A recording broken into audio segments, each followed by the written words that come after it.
Hey everybody, welcome back to Kielbasa Corner, where today I've got a special video for you because I am going to be attempting to upgrade and modernize my old basic smoker and make my life more worry-free, and we're going to test it out by making this recipe for a cured and smoked venison loin that everyone's going to love.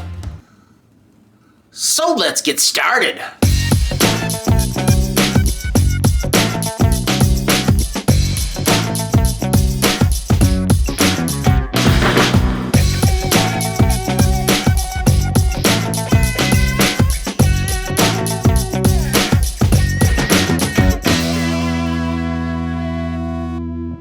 I have a whole venison loin here.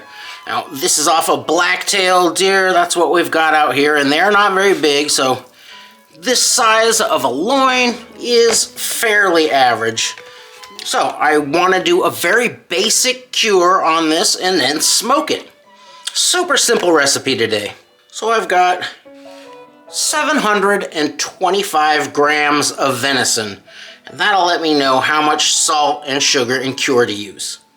Now I think I'm going to cut this thing in half just so it'll cure and cook a little quicker. That looks close enough. There we go. Now I'm going to get these down into a freezer bag.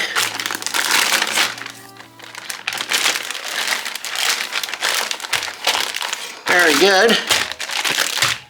Now, let's mix up the curing solution.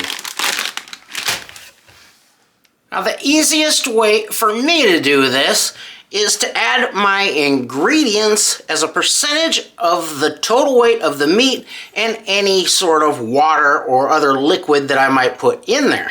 And this can be a dry brine where you don't use any liquid, or a wet brine where you completely submerge everything in water, and by using percentages you're going to end up the same either way. I like to go kind of in between and just add a little bit of water to my ingredients to create a bit of a slurry, just to kind of kick-start things moving around inside the bag. So that is what I'm going to do today. Let me get a little bit of water.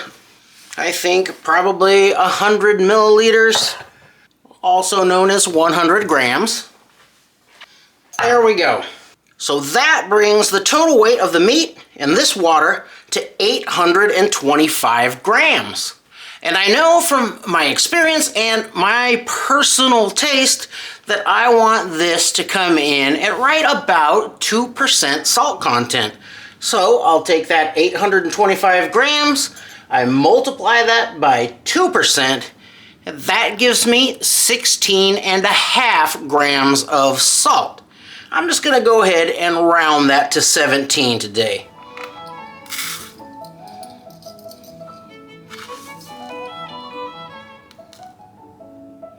That'll do. Less than a tablespoon, right into the water. I want a little bit of sweetness in here, not a ton, just a little bit sweet. So I'm going to go in here with 5% sugar content. And again, that is 5% of that 825 gram total weight. So I'll multiply 825 by 5%, and that gives me 41.25 grams of sugar. And I'll round that down to 41. Perfect. So, in with the sugar. Okay. And now for the cure, and it's again pink curing salt number 1 when you're doing these short cured items, and this goes in at a rate of 0.25%. And that is 0.25% of everything that I've got so far. So the meat and the water and the salt and sugar. So let's figure that out real quick. That is going to be 825 grams meat and water plus the 17 grams of salt that I put in there plus the 41 grams of sugar. Gives me 883 total grams. Multiply that by 0.25%, I get 2.2 grams of paint cure number 1. And you do want to be pretty accurate with that. And that should be somewhere close to half a teaspoon.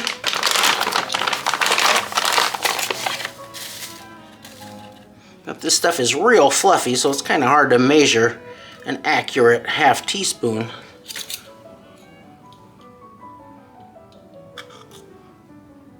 There we go.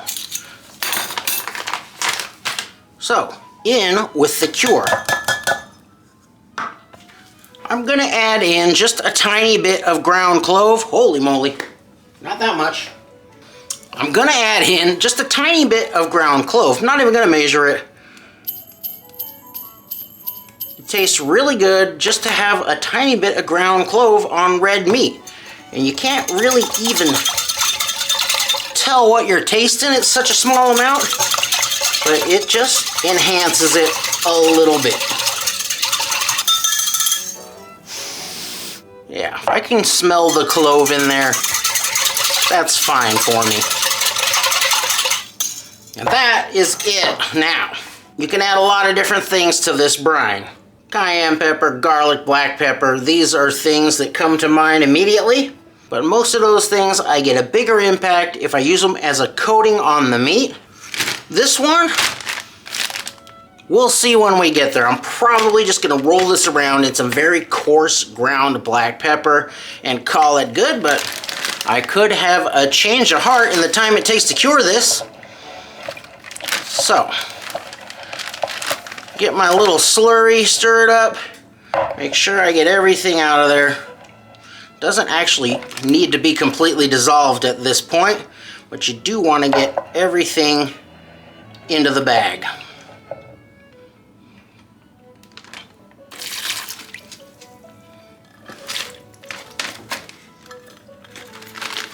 I want to get as much air out of this bag as I can, and a very easy way to do that when you're working with something kind of small like this is to seal it all except for one little corner and then submerge that just in some cold water all the way up to that corner, and then seal it right before that goes under. So there we go, nice, tight, very little air in there. That's gonna help keep that brine in constant contact with the meat. Now we'll give this a nice tender massage to finish dissolving everything and get it all evenly distributed. Just a sensual meat rub down. Lovely. And now I need to figure out how long this needs to be refrigerated to let that cure fully penetrate and work its magic all the way through the meat. And for that, I use this handy curing calculator that I find online. And I will put a link down in the description to this. So, on the calculator, you input the weight of the meat, the amount of liquid that you used, the thickness of the meat, and this is 1.5 inches thick at the thickest point. And also the shape of the meat is important, whether it is tubular or flat. Tubular. So this would count as tubular. So after I've input all that information into the curing calculator, it tells me this is gonna take 1.5 days to cure. I'll go ahead and put this into the refrigerator, and we'll be back here in a couple of days to get this drying out, throw some seasoning on it, and then we'll get it out into the smoker after that. And the reason I'm doing such a simple recipe today, because today I am trying out some new products. And this is not a paid advertisement, but the good people over at ChefsTemp did send me these units to test here on the channel, and I am happy to do so, because if this system works, it's gonna upgrade my old smoker and make my life a lot easier in the end. So let's take a look at what we have here. This is the ChefsTemp S1. This is a smart grill monitor. this monitors the temperature of your grill, and when combined with some wireless meat thermometers, you can also keep an eye on the temperature of the food you've got in there through an app that I have yet to download, so we're gonna see how that works later. It's packed in there nice and tightly. All right, let's see what we've got here. I believe, yes. So, if you've got any grill or smoker with that big style thermometer, this dock will replace that. It should be real easy to thread out your old one, and this one should just pop right in, so that should go pretty easily. We're gonna find out. And then this unit, got a couple of tabs you line up, then lock it in. Ooh, there we go. Oh, all charged up and ready to go. And this does have a USB-C charging port. Looks like we've got buttons for pairing with Bluetooth and Wi-Fi, power, and this is a channel button. Let's see what that, oh, so 1, 2, 3, 4 different channels for internal temperature, so I assume that means this can monitor up to 4 different meat thermometers at once. Very cool. That is a pretty slick looking unit. I definitely like the look of that. And when you combine the monitor with this Breezo temperature controlling unit, it is designed to maintain a constant temperature within your smoker or grill. A silicone pad that should take very high heat. And then looks like a couple of different mounting plates, maybe. A little tape there. Looks like a little spring to hold it in place. Ah, it's a magnetic cover. Yep, just a little turbine inside of there. Oh, I see. Got a little magnetic cover, but it's also got a little vent to open in there. And they've also sent me 2 different lengths of meat thermometer and a little charging station. Oh, those are also slick looking. Seem to be a pretty decent construction. So I'm pretty excited to see if this system does a good job of keeping my smoker at a constant temperature and to see if I can actually adjust the temperature remotely. The first thing we're gonna find out is how easy or how difficult this thing is to connect to my smoker. So let's go on out there and give it a shot. So here's the old smoker, and this smoker has been really good for me over many years. But it is very basic. There's no kind of insulation or anything in here. It's a propane smoker with analog controls down there. And on days like today, when it is kind of cold and windy out, I've got to babysit the smoker quite a bit to make sure it keeps a steady temperature. I also have to crack the door open a bit to hit really low temperatures. And every time I need to check this thing, I've got to run up and down a pretty decent flight of stairs. So hopefully we can upgrade this a little bit and save me a bit of trouble. So let's come down here and get started by connecting the Breezo fan unit. And this is gonna mount onto one of your vent ports here.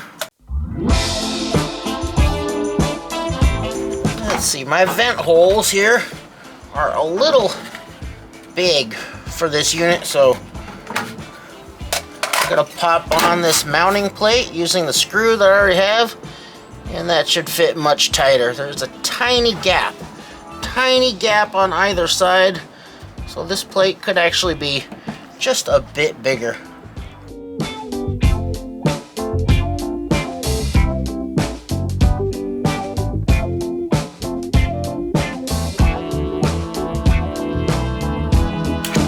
Okay, now this should pop in there with these springs. They're very tight, so it's going to be a bit of a squeeze. Get those bottom 2 on there first.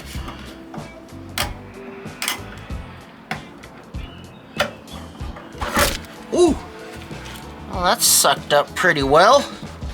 I'm gonna close this vent hole off using the heat-proof tape that came with this, and I think I'll also tape this end down just to firm that up a little bit. But I'm gonna give this a good wipe down first because it's a little bit greasy.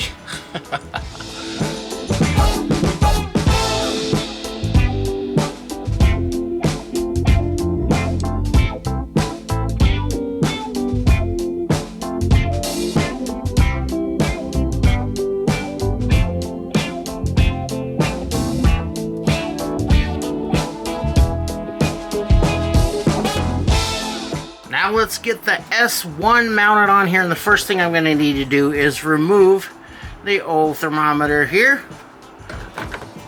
which would be very easy. It's just one nut on the inside, but this one has seen a lot of use, so I'm going to have to get that cleaned up and get that nut off of there. That went surprisingly well. I guess that nut was all lubed up with pork fat. So now, let's get this base mounted in there, and this looks very simple. Just got a little wing nut and a washer. Pop that right through. Throw the washer on there, and the wing nut.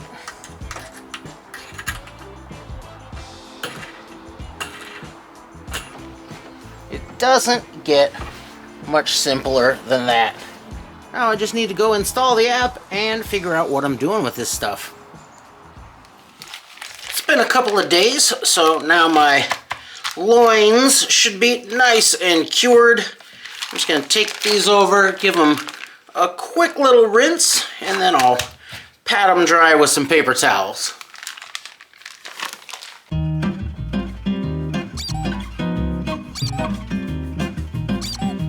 Now I want to put some toppings on here, a little coating.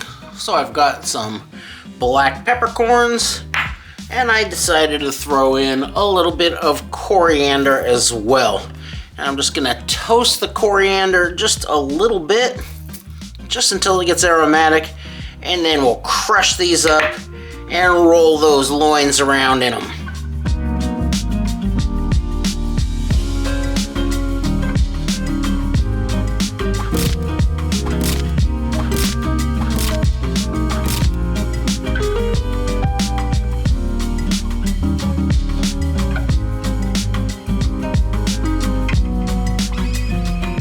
That smells really nice, and of course you can mix up whatever spices you like for this. You could toast the black pepper. I just kind of like that fresh black pepper flavor a little more. Certainly add some paprika or some red pepper if you like some heat in there.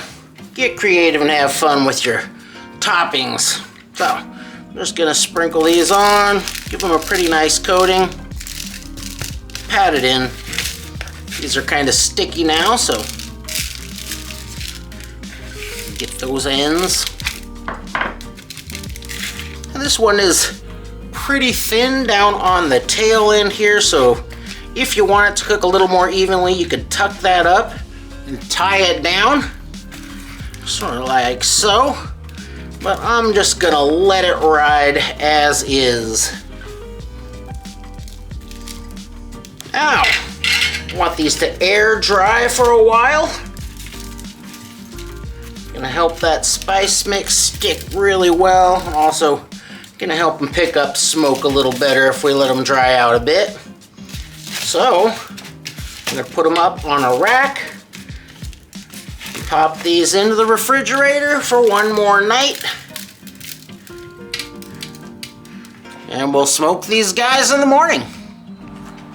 So I've had my smoker preheating for a while now. It's just about peaked out on temperature. So now I'm going to turn on the smart fan and see if I can get this temperature to drop down as low as I want to go. So somewhere around 130 and 140 degrees Fahrenheit.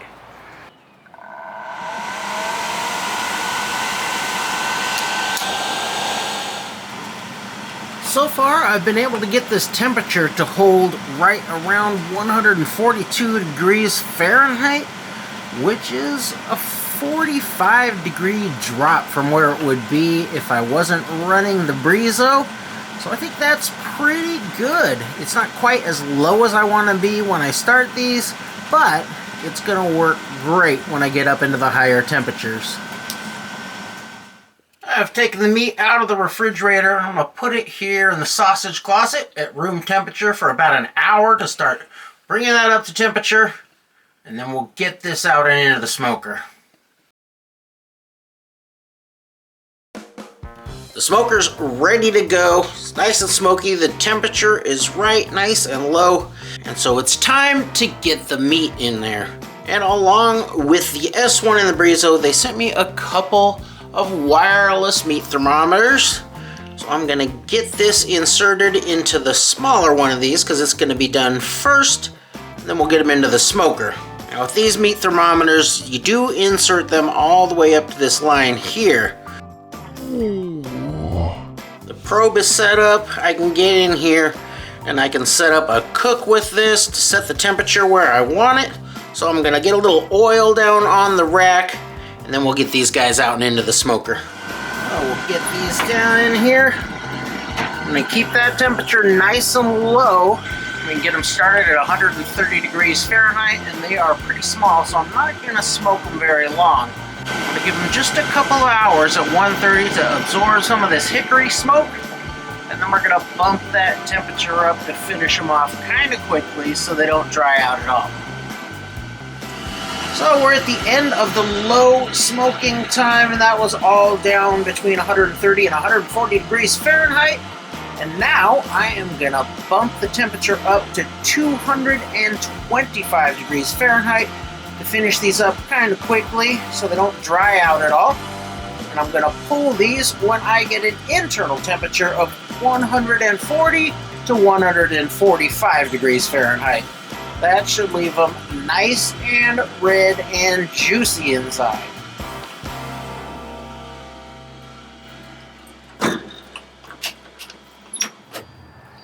We've hit the mark on the little one. The app is letting me know that it's time to take it off. So I'm going to get that little one out of there and get it cooling down. It's not something that I'm going to need to dunk into an ice bath because it's very small and it's very cold out here. So I'll just take it out and set it in the wind, and that is going to cool off pretty quickly.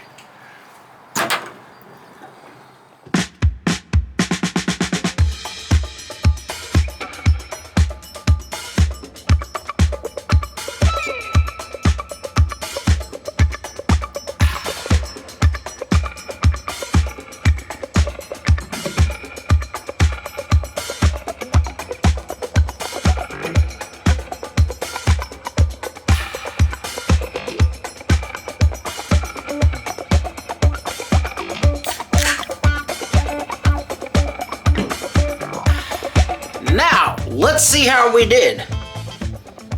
This has got some excellent color. It is nice and red all the way through, so I know that cure penetrated and got all the way into the center of the meat. It looks pretty moist still. Of course, what really matters is the taste. Check out that bite.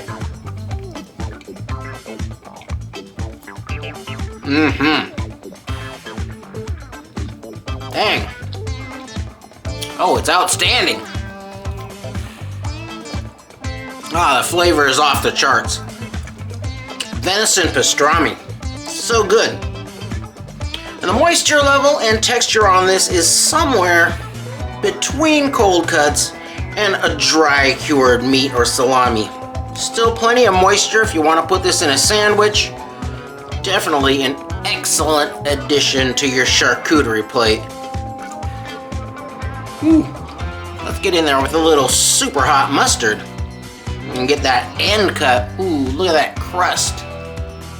It is beautiful.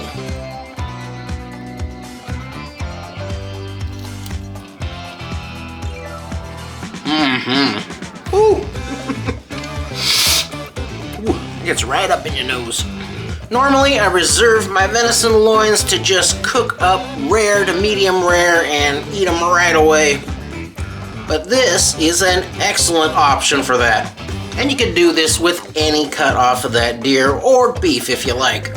And now let's talk about the ChefsTemp equipment. The S1, I love this thing. It was giving me a really accurate reading, and what I also really liked is that it picked up and changed really quickly when there was any fluctuation in the temperature. And when you combined it with the wireless meat probe, it is just excellent. You can keep on top of whatever's going on out in your smoker constantly and just right in the palm of your hand. This is a killer piece of equipment. I dig it. And now let's go check out the Breezo unit real quick. Well, the Breezo did its job pretty well. However, with my smoker and the placement of it, it does come in and blow directly on the flame, which was not ideal. I was able to get the temperature down pretty low, but not quite as low as I wanted. So, in the future, what I think I'll do is come up on the side and I'll punch a little hole in there and mount that mounting plate on to keep that fan up above the flames and in the main chamber a little better. And I think I should get pretty good results like that. But that is not the only use for the Breezo. This thing goes on all kinds of different grills. You could set it up on your charcoal grill so it'll puff a little air right over the coals to heat things up periodically and then back off when you need to cool down. You adjust the vent real wide or real low depending on how much air and how low and slow you want to cook. So it is a very cool piece of equipment that I'm just going to have to play around with a little more and get it dialed in on my smoker. So as far as the ChefsTemp equipment testing goes, I think that was a really successful test. The S1 and the meat thermometers, perfect. The Breezo, I need to work with a little bit more. I think that that's mostly on me. I think the unit works fine and is a great idea. So I'm gonna have a lot of fun going forward and dialing things in just perfectly for my setup. And if you think you're gonna be able to upgrade your equipment with this stuff, it is definitely more economical than going out and buying a new fancy smoker or grill. If you can't swing that, maybe you can swing this and it'll help you out. As for the venison, it's absolutely wonderful. It's just a great recipe. So delicious, pretty darn easy as far as cured meats go as well. So whether you've already got a fancy smoker, or you want to get the ChefsTemp stuff and upgrade your smoker, or you just want to stick with what you got, give this one a try, because I know you're gonna love it. Thanks for watching.